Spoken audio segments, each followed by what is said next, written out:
相处10年的闺蜜结婚，请我当伴娘。我很诧异，想着也没听说她男朋友呀，连忙问她新郎是谁。听到我的话，闺蜜眨眨眼，一脸神秘，只说到时候我就知道了。我没多想，想着她向来就是这样的性格，想一出是一出，突然闪婚也正常。可结婚那天，我看见我爸衣领处的新郎，胸花愣住了。闺蜜看见我的反应，捂着嘴偷笑，怎么你爸都不认识了？惊不惊喜，意不意外？以后我们就是一家人了。我的脑子一团浆糊，闺蜜王月提着裙摆走到我身边，柳柳，你早说你爸这么有钱啊，不早点介绍给我，害得我打工打这么久。她仰起头，抚动起脖子上的宝石项链，扬起嘴角，可能这就是命吧。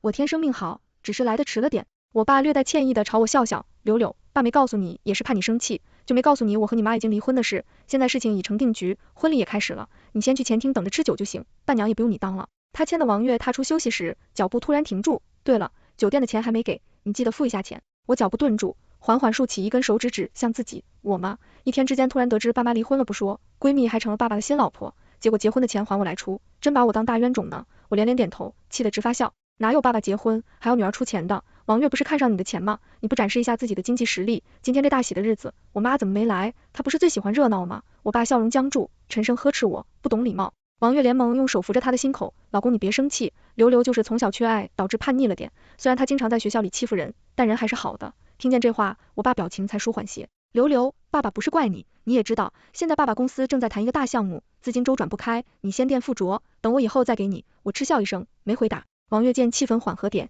眼睛滴溜溜的转，对着我爸叫称道，老公，还有你说的3金和88万彩礼，让刘刘一并给了吧，反正都是一家人，我妈那边在催呢。他朝我打扮眼，柳柳这么孝顺，应该不会拒绝吧？你们家这么有钱，不是3分钟就把这钱赚回来了？我们家有钱关我爸什么事？当年我买彩票中的1等奖，我爸拿着这钱开公司，我妈每天打麻将做美容，吃穿用度哪一分钱不是用的我的？我翻了个白眼，推开两人，我爸不是自己有公司吗？老板拿点钱用用也不算什么吧？既然我不答应，我爸皱着眉，周流，你别让事情太难看，以后都是一家人。说完他为了彰显自己的家庭地位，高高举起手臂，给了我一巴掌。我母着脸不可置信的看着他，以往他和我妈都是把我当摇钱树对待，虽然不是特别关爱，平时也是轻声细语的，哪里动过粗。我挨着发烫的脸颊，反手给王月一巴掌，打不了我爸，我还不能打他的心肝宝贝了吗？王月一个踉跄跌坐在沙发上，哭得梨花带泪，把我爸的心都哭碎了，冲着我大喊让我道歉，道歉是不可能道歉的，我脚底抹油溜了。走出酒店之前，还不忘和酒店经理打招呼，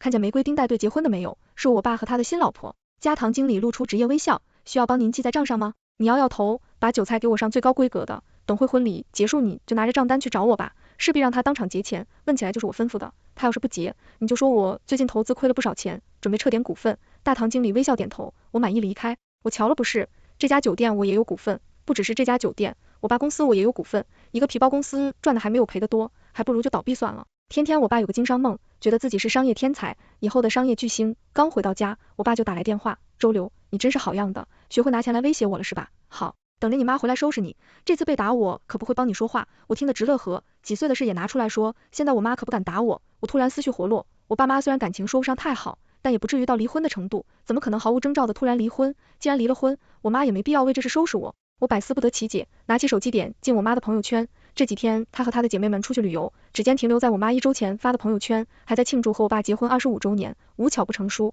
我妈突然弹了一个语音，接听电话就是一顿劈头盖脸的骂声，你是不是去你爸婚礼闹事了？这么大个人浪还这么不成熟，明天我回来，给我回家跟你后妈道歉。话音未落，她直接挂了电话，在短信上威胁我不去的话就来收拾我。爸妈好久没对我发脾气了，一直还有些不习惯。我倒是好奇，王月给我爸妈灌了什么迷魂药，让2个人都护着。为了满足我妈的虚荣心，我们家在别墅区买了一套房子，刚打开门我就听见我妈和王月有说有笑的声音，我妈伸出手放在王月小腹上，笑得和蔼。这才2个月，也摸不到什么，等月份大点就能摸到宝宝的手脚了。王月捂着嘴过来，夸张的说道，隔着肚皮还能摸到手脚啊？我妈笑着点头，余光看见我，脸色一变，周流还不过来道歉，我爸似乎不在家，也往这点在做饭的张阿姨也不在，我径直走到沙发边坐下，翘着2郎腿，妈，你魔怔了。她怀孕2个月，你上周还在和爸庆祝结婚纪念日，怎么还上赶人要小3上位呢？对我说小3王月也不生气，笑隐隐看着我，倒是我妈出奇的愤怒，你胡说八道什么？现在小月是你后妈，就算她是你同学也得尊重点。我乐了，把这2天积压的不快通通说出来。你们也知道她是我同学呢，以前还是我闺蜜呢。我爸也不害臊，找个小老婆比我还小，你也糊涂了。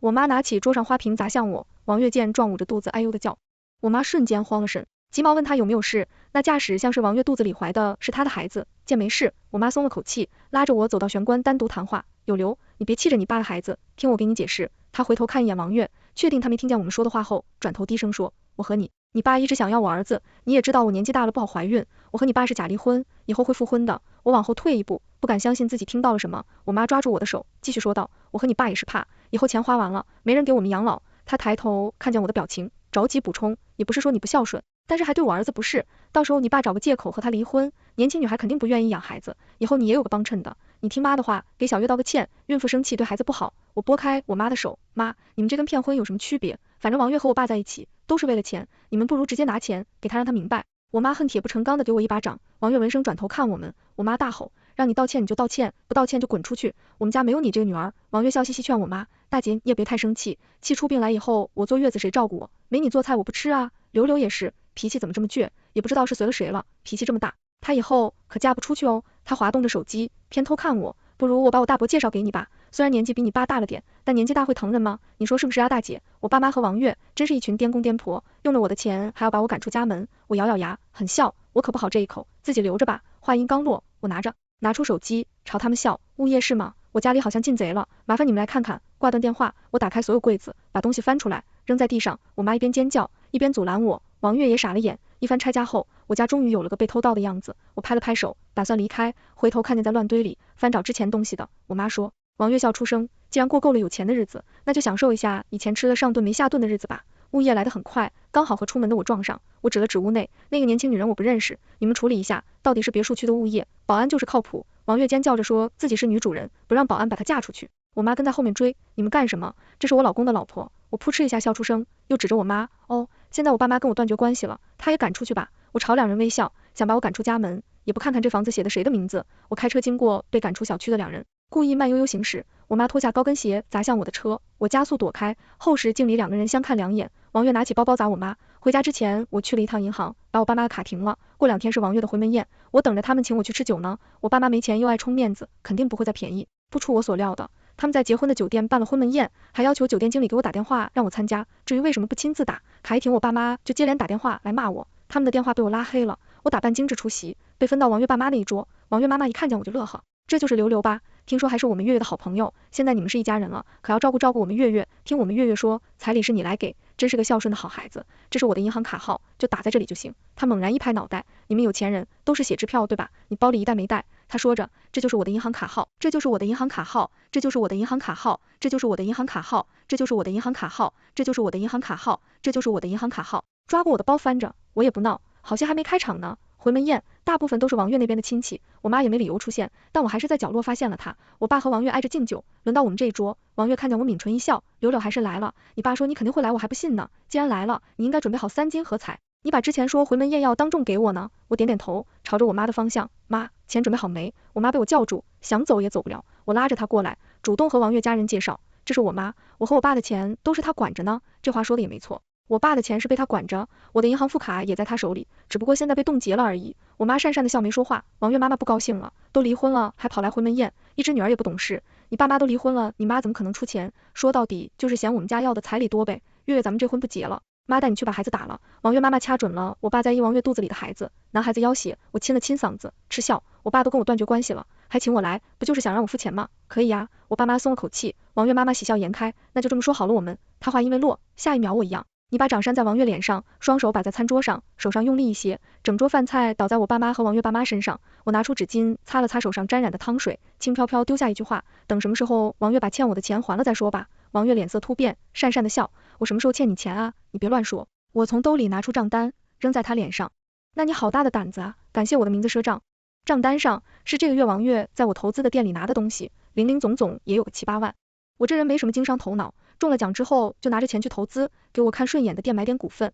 王月呵呵的笑，揉住我爸的胳膊，你这话说的，都是一家人。我拍了拍他的肩膀，叹气道，你还真是为了钱不管不顾啊，我都说我爸妈看中的是你的孩子，你还愿意待在这里。上次和我吵完架之后，我的网友发消息说了这事，我爸推开我，蹙眉，你不愿意就算了，省得到时候你说我们压榨你，但是我和你妈养育你这么多年，也应该有些回报吧。你的存款分析2/3，我和你妈一人一半。我笑了，也好意思提养育真，除了我5岁之前吃饭花了点钱，他们含着我付出了什么，要算账，行了，我请律师来算算，我花了你们多少钱，你们花了我多少钱，你们花的钱我双倍还给你们，别说我没孝敬你们。拿起包包离开，不忘提醒我爸妈，对了，经理说你们摄像，我上次出太多了，记得买单，不然就直接报警了。你们现在住的那套房子也是我的，今晚记得搬出去，还有爸爸的公司，我就先撤股了，反正也赚不到钱，既然要和我断绝关系，可千万不要再来找我哦。说完我转身离开，可惜了，还有一份大礼不能亲自看见他们的反应，我勾了勾唇角，现在有更重要的事等着我去做。最近有个新工作室找上我，声称久仰我的大名，想要合作。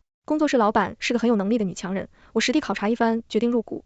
剪彩仪式举办在我生日的前一周，我爸妈这段时间忙着找房子，他们手里还有些钱，公司的余钱也还能撑一段时间，估计过不了多久就会找上门。工作室的开业仪式举行，老板和我打不招呼，让我一起去门口剪彩。刚放响礼花，拿着剪刀还没开始剪，从围观的人群中挤出一个人，王月衣着破烂，脸上还挂着花，他扑通一声跪在门口，抱着我的大腿哭，眼泪鼻涕呼了一脸。刘刘，你原谅你爸爸吧。众人不得其解，看向我的眼神探究起来。王月抹了一把眼泪，瘪着嘴，我好歹怀了你的弟弟，现在你爸爸没钱了，没饭吃也没地方住，可怜我们母子也要跟着受苦。我不是你的好闺蜜吗？你就算是看在我的份上，也帮帮我们吧。你爸爸知道错了，我也知道错了。他抱着不显怀的肚子，泪眼蒙蒙看着我，背着我后爸好上的时候不说是我闺蜜，当着别人面尖酸刻薄我的时候不说是我闺蜜，现在没钱了，吃不起饭了，倒想起我了。要放在大学时候，王月这么可怜巴巴看着我可能会帮他。大学时期他不止一次帮过我，我被追求我的男生造谣是小姐的时候，是他一边骂着一边维护我。现在想来，他并不完全是助人为乐，是想通过我认识有钱人。王月揪住我的袖子，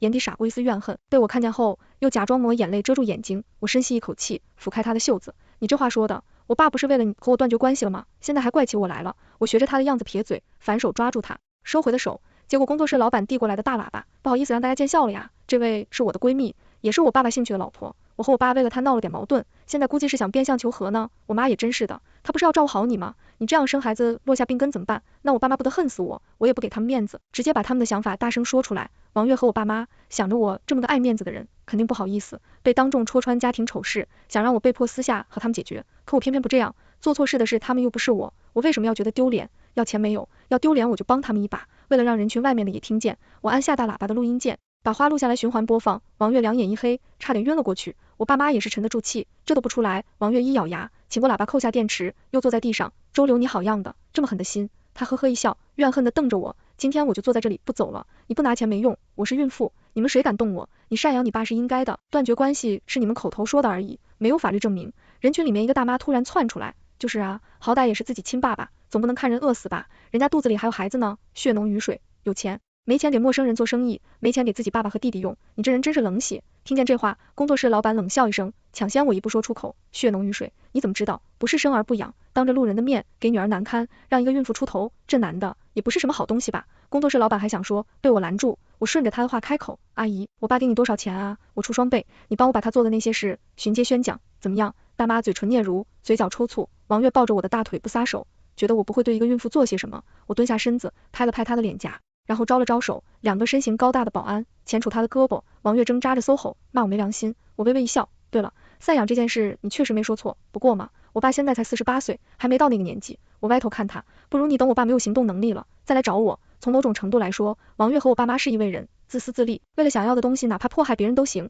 前脚王月被保安架走，后脚我就收到一个陌生号码发来的短信，你真是好样的，真的一分钱都不给是吧？等着瞧。工作室老板拍了拍我的肩，提醒我，看你家人这样子，估计没拿到钱，不会善罢甘休，你还是趁早找个机会让他们签字断绝关系，不然老了还真要赖上你。我点点头，向他道谢，我确实有这个打算，不然也不会给他们送大礼了，只不过这份礼物来得太不容易，现在才到我手里。我叫住进去的办公司老板，对了，我生日那天要举办一个慈善会，都是我资助过的项目，你要不要来参加？兴许对你的生意有帮助。我停顿片刻，到时候还要你帮帮忙。我说的生日慈善会是我中奖之后资助的几个项目老板和一些媒体一起操办的，不只是为了庆祝我的生日，更是为了和他们打好交道，好借用他们的人脉帮助更多需要帮助的人，例如留守儿童、被家暴的妇女儿童等等。时间地点人物都准备好了，就等着我爸妈来闹了。我把手上的这份礼物寄出去，1个星期的时间应该够他们准备好。生日会那天和往年一样举办的盛大，每年这个时候我爸妈总会说浪费钱，还不如拿这个钱给他们，用我妈的原话说就是花钱养这些不认识的，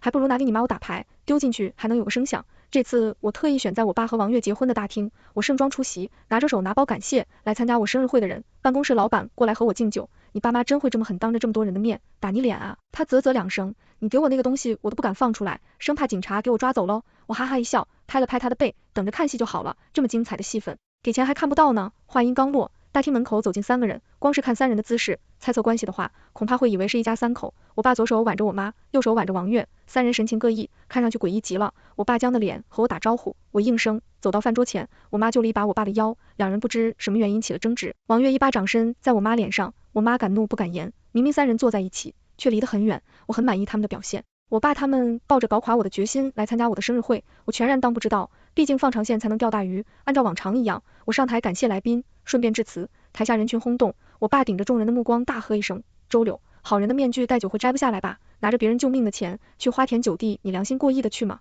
这话一出台下，不少人为我打抱不平，你胡说什么？周小姐是什么样的人，我们都清楚，造谣可是犯法的。我爸一副正义的，我用一凛然的样子，快步上台抢过我的话筒，拿出一沓文件，今天我就大义灭亲了，让你们看看周柳的真面目。台下我妈和王月挨着发付印鉴，不忘贴心的给我手里递上一份，我翻看着文件，密密麻麻的数字和字证，大概就是说我拿了捐款的一部分，挪用公款。我爸厉声说道，周柳爸爸从小就教导你要做一个善良的人，所以对于你的慈善事业一直都是很支持的，没想你居然假借捐款满足自己的私欲，大家看看，这些是周柳的消费记录，多次巨有消费，你有多少钱我都清楚，这些来历不明的钱到底是从哪来的？你心里明白。收到证据的众人脸色各异，没有轻易下定论，只有我爸一个人在台上喋喋不休，试图洗脑。我妈适时开始表演，起先小月跟我说你花钱大手大脚的，我还不信，柳，你这是犯法的。照我爸妈的说法，我确实是犯法的，捐款项目每一笔都有记录，我要是擅自拿去用，就是挪用公款，加上欺骗捐款者，侵害被捐款者的利益，光是从道德上，我都会被人骂进地里。